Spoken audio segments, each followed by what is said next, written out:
क्या ऐसा हो सकता है कि एक इंसानी शरीर अपनी बीमारियों को खुद ठीक कर सकता हो?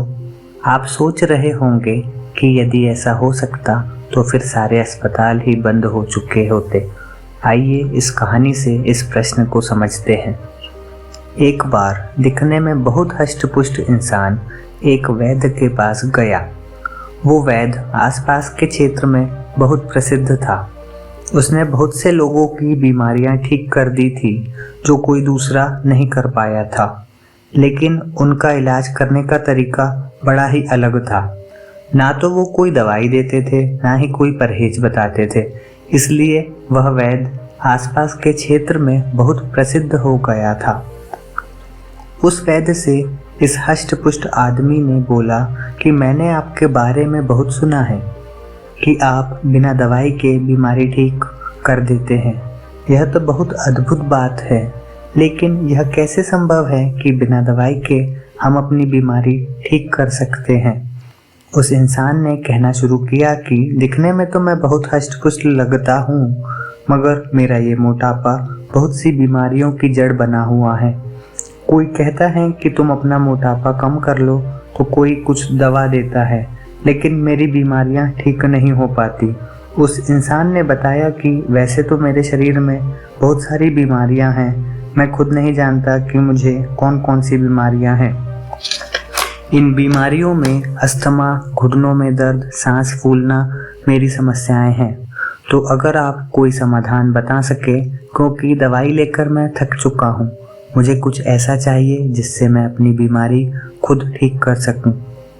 मुझे किसी दवाई की ज़रूरत ही न रहे। उस वैद्य ने उस आदमी से पूछा कि क्या तुम्हें विश्वास है कि तुम अपनी बीमारी खुद ठीक कर सकते हो, क्योंकि यह विश्वास ही सबसे ज़्यादा ज़रूरी होता है। कुछ लोग विश्वास ही नहीं कर पाते कि उनका शरीर ही अपनी बीमारी खुद ठीक कर सकता है, इसलिए वो कभी खुद का इलाज करना नहीं सीख पाते। तो यदि तुम्हें विश्वास हो तो ही मैं तुम्हें ऐसे तरीके बताऊंगा जिससे तुम अपने शरीर की बीमारियां ठीक कर पाओगे। तब उस इंसान ने उत्तर देते हुए कहा कि मुझे विश्वास है, तभी तो मैं आपसे पूछ रहा हूँ। कृपया वो तरीके बताइए जिससे मैं अपनी बीमारी ठीक कर सकूं। उन वैद्य ने समझाया कि हमारा शरीर संकेतों में हमें समझाने की कोशिश करता है, लेकिन हम उन संकेतों को नज़रअंदाज कर देते हैं, उन पर कोई ध्यान ही नहीं देते। इसलिए सबसे पहले अपने शरीर के संकेतों को समझना शुरू करो। इसके लिए तुम्हें संवेदनशील होना पड़ेगा, खुद पर ध्यान देना होगा, ध्यान करना होगा। ध्यान करने से तुम अपने शरीर में होने वाले बदलावों को महसूस कर पाओगे, जिससे तुम्हें पता लग पाएगा कि तुम्हारे शरीर में क्या कमी है, क्या बीमारी पनपने वाली है। और जब तुम्हें यह संकेत समझ में आने लगेंगे, उसके बाद तुम खुद से अपना इलाज शुरू कर पाओगे, खुद की बीमारियों को ठीक कर पाओगे। इसलिए सबसे पहला बिंदु है ध्यान के द्वारा संवेदनशीलता पैदा करो, जिससे तुम अपने शरीर के संकेत समझ सको। उदाहरण के लिए, तुम्हारी सांस फूल रही है, लेकिन अब तक तुम ध्यान नहीं दे रहे थे। लेकिन किसी दिन तुमने पाया कि तुम्हारी सांस जल्दी फूल जाती है और तुम्हें अस्थमा हो रहा है। लेकिन अगर तुम अपने शरीर के संकेतों को पहले ही समझ लेते तो अपनी सांस फूलना पहले ही देख पाते, तो तुम अस्थमा होने से पहले खुद का इलाज कर पाते। इसलिए अपने शरीर और अपने दिमाग में एक संबंध स्थापित करो, जिसके जरिए तुम्हारा दिमाग यह समझ सके कि तुम्हारे शरीर को क्या तकलीफ है, उसको क्या बीमारी है। जब तुम्हारे दिमाग को तुम्हारे शरीर से यह संकेत मिलने लग गए कि तुम्हें क्या बीमारी है, क्या तकलीफ है, उसके बाद हम अपना अगला कदम बढ़ाते हैं। हमारा अगला कदम होता है आत्मा का चित्रण करना, यानी कि सेल्फ विजुअलाइजेशन। आत्मा चित्रण करने के लिए आप कोई भी शांत स्थान चुन सकते हैं। वहां पर जाकर आराम से समय निकालकर बैठ जाएं, अपनी आंखें बंद कर लें और उसके बाद अपनी आंखों से खुद को वह चित्र देखने की कोशिश करें जिसमें आप पूर्ण रूप से स्वस्थ हैं। जो भी बीमारी आपको हो रखी है वो पूरी तरह ठीक हो चुकी है।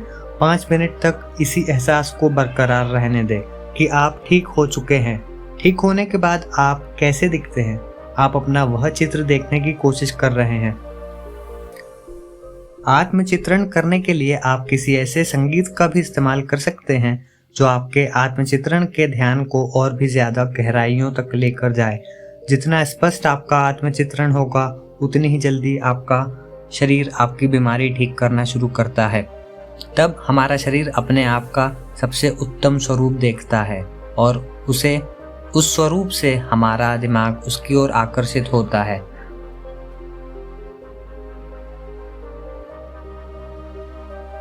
और हमारा दिमाग इस ओर काम करने लगता है, इस शारीरिक अवस्था तक पहुंचने की कोशिश करने लगता है जिसे अभी हमने आत्मचित्रण में देखा था। क्योंकि समझने की बात यह होती है कि आत्मचित्रण करने से हमारा दिमाग उसे उस रूप की ओर आकर्षित होता है जिसको हम आत्मचित्रण में देख रहे होते हैं। जब हमारा दिमाग उस रूप की ओर आकर्षित होने लगता, यह सबसे शक्तिशाली उपाय है। इस उपाय का इस्तेमाल करके आप अपना मोटापा कम कर सकते हैं, अपनी खूबसूरती बढ़ा सकते हैं, अपनी बीमारियों को ठीक कर सकते हैं बिना किसी चिकित्सा या दवाई के सहायता से।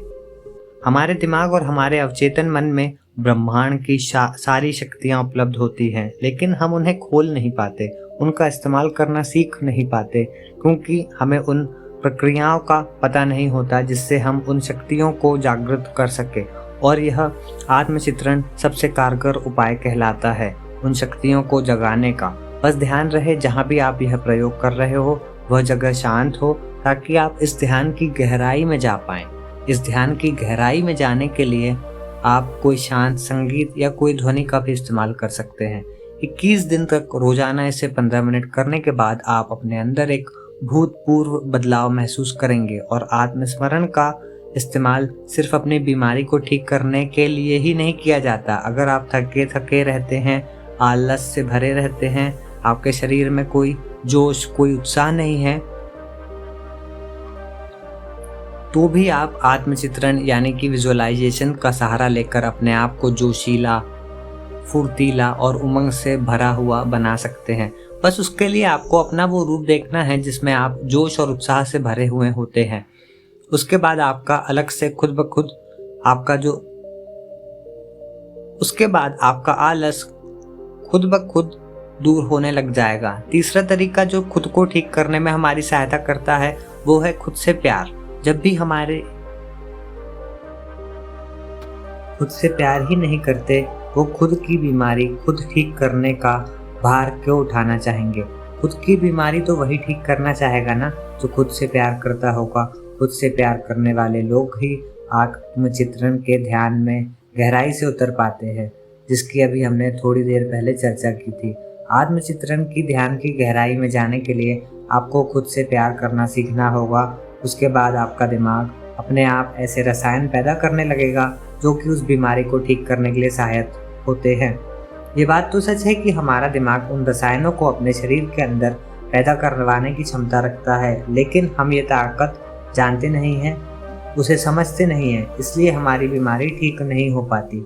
ये सारे प्रयोग करते हुए खुद पे विश्वास, आत्मचित्रण, खुद से प्यार, ये सब करते हुए आपको अपनी दिनचर्या का ध्यान रखना है। जब भी हमें कोई बीमारी होती है या हमारे शरीर में कोई तकलीफ होती है तो हम खुद को कोसने लगते हैं। कुछ लोग तो यहाँ तक सोचने लगते हैं कि इस बीमारी से अच्छा है भगवान हमें उठा ही ले। यह सब निराशा आपकी परेशानियों को और भी ज्यादा बढ़ा देती है। इससे आपकी बीमारी तो ठीक नहीं होती, लेकिन आपका मन, आपका दिमाग, आपका शरीर अपनी हिम्मत खो देगा, वह हिम्मत हार जाएगा। आपने यह सोच सोच कर अपने को विश्वास दिला दिया होता है कि आप अपने आप से नफरत करने लगे हैं। आपका खुद पे विश्वास नहीं रहा। जो लोग शरीर में बीमारी और तकलीफ होने के बाद भी खुद से प्यार करते हैं, खुद को कोसते नहीं हैं, वही लोग अपनी बीमारी को खुद से ठीक करने का साहस रख पाते हैं। आप खुद सोच के देखो, जो लोग खुद से प्यार ही नहीं कर पाएंगे, खुद से प्यार ही नहीं करते, वो खुद की बीमारी खुद ठीक क्या व्यायाम करते हैं, योग कब करते हैं, किन लोगों के साथ बैठते हैं, किन से बातें करते हैं, यह सारी चीज आपकी दिनचर्या होती है।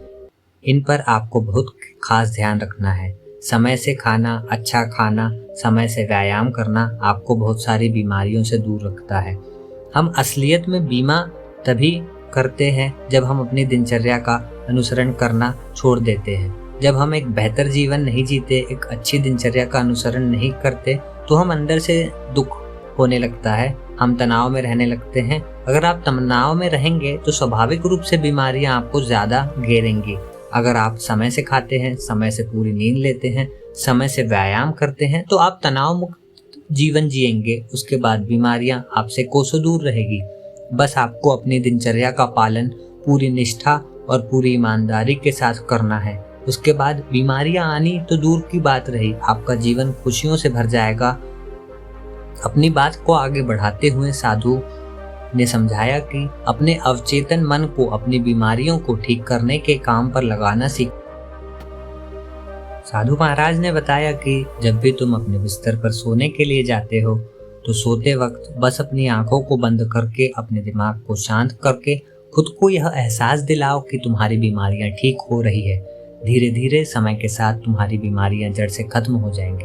जब तुम ऐसा सोचते सोचते अपने बिस्तर पर सो जाते हो, उसके बाद आपका अवचेतन मन अपना जादू दिखाने लगता है।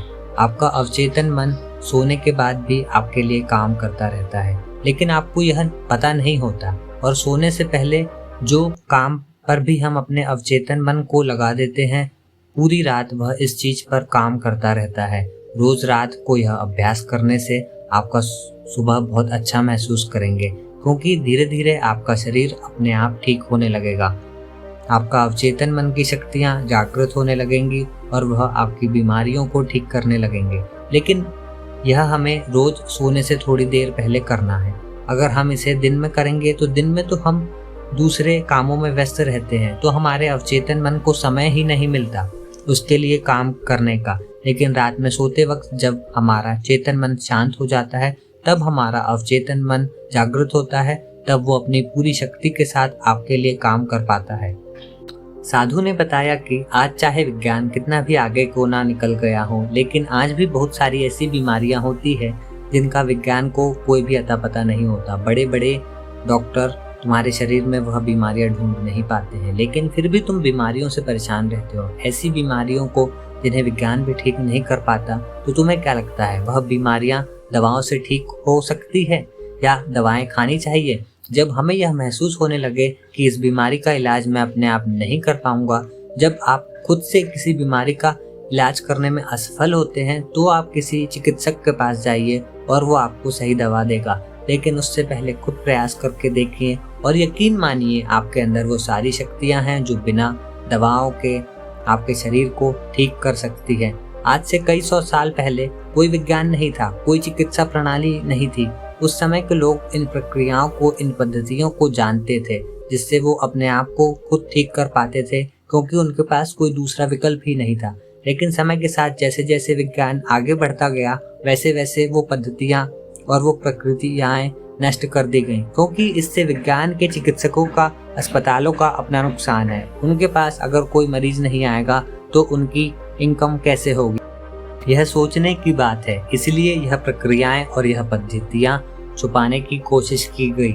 लोगों को यह यकीन दिलाने की कोशिश की गई कि आप अपना इलाज खुद नहीं कर सकते, इसलिए आपने खुद पर विश्वास करना बंद कर दिया और उसका नतीजा ये रहा कि एक बीमारी खत्म होती है तो आपको दूसरी बीमारी घेर लेती है, और उस दूसरी बीमारी को ठीक करने के लिए भी जब आप चिकित्सक के पास जाते हैं तो वह आपको बहुत सारी दवाएं दे देता है। वो दवा उस बीमारी को तो ठीक कर देती है, लेकिन उस दवा से हमारे शरीर में और ना जाने क्या क्या बीमारियां पनपने लगती हैं।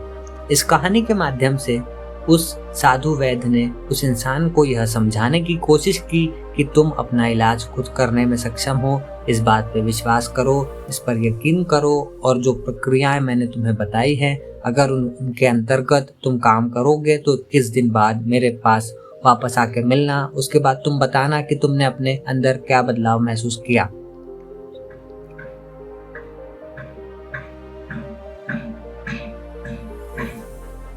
क्या तुम्हारी बीमारियां ठीक हुई या नहीं हुई? और यह कहते हुए वो साधु वैद्य अपने दूसरे शिष्यों के पास चले गए।